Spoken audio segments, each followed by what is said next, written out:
فرشتگان وقتی از بالا به زمین نگاه میکنن مساجد رو میبینن که میدرخشه و اونهایی که وضو گرفتن و با وضو هستن.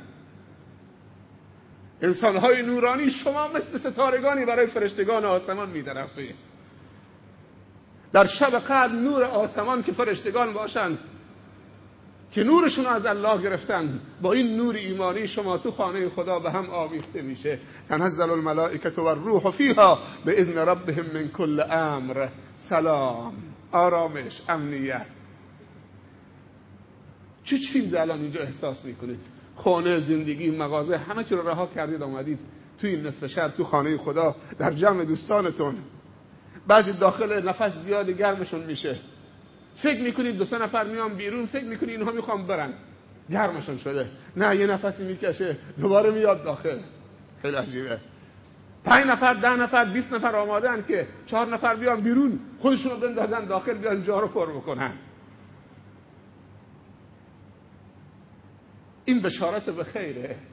هنوز حس در شما هست، هنوز دلها نمرده. این نشانه ایمانه. میخوای من یه مثال بزنم؟ باور بکنی همون که شما فکر میکنی لاته، بیدینه، لایکه، علمانیست، همون که فکر میکنی اهل تقوا نیست، نماز درست نمیخونه، شاید مشروبم بخوره، سیگارم میکشه، اهل دعوا و آشوبم هست، ولی تو قرآن جلوش بنداز بگو لگد بزن. اگر به گریه نیفتاد بهش بگو یه دشنام به پیامبر بده. اگر زبانش رفت، ایمان وجود داره.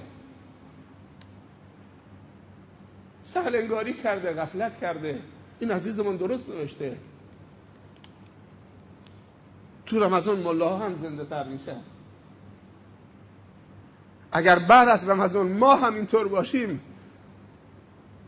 حوال شما رو داشته باشیم، تو فکرتون باشیم، بیام تو بازار به شما سلام بکنیم، رفت عزیزم دیدن باقر همون بود.